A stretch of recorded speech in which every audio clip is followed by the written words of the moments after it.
This week, of course, we have the budget, which is vital to setting the financial framework for the incoming year, and no more so than in respect of Northern Ireland. Whereas we are one nation, we have very different needs.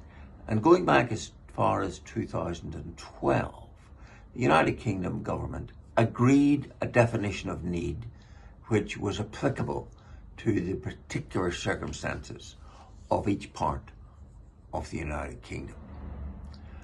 Now, what has happened in Northern Ireland is that definition of need and the meeting of it has not been adequately met. It could be said that until about 2022, we were funded at or above need. But in that year and in the following year, Northern Ireland was significantly underfunded in terms of the government's own definition of need.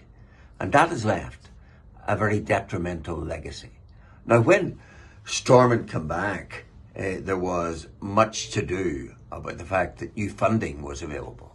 But of course, all that was a guarantee for 2 years to fund Northern Ireland to the level of the determined need way back as far as 2012. And come 26-27, there is no such guarantee of funding to need.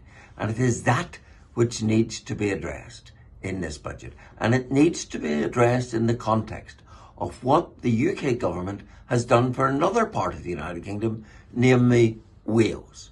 Because Wales likewise has its own defined level of need, but it has an additional cushion of funding because it has this remarkable creation whereby at a point when it seems as if its funding is falling towards the level of need, then it gets a 5% uplift, a cushion, so as it never falls below need.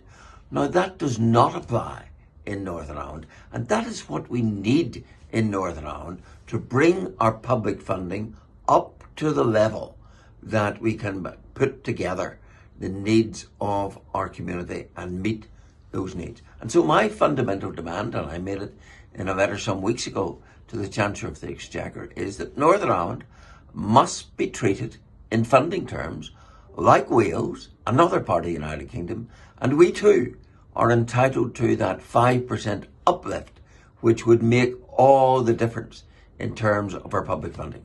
And it's a matter of considerable disappointment to me that when the parties were falling over themselves to get back into Stormont, that they were prepared to be satisfied with just the promise of 2 years meeting of need, instead of building in the very thing that Wales has to guarantee our future finances. For 8 years, Wales has had this 5% uplift, which has put their public services in a far superior position.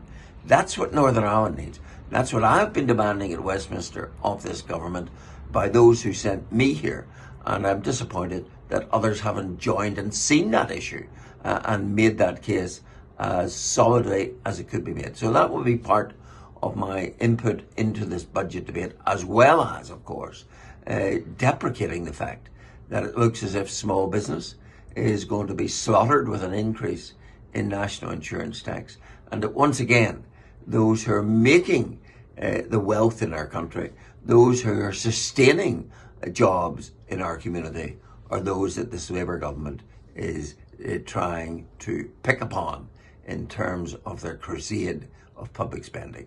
But the big crunch issue going forward for Northern Ireland is the long-term funding, and that is something that we must get right.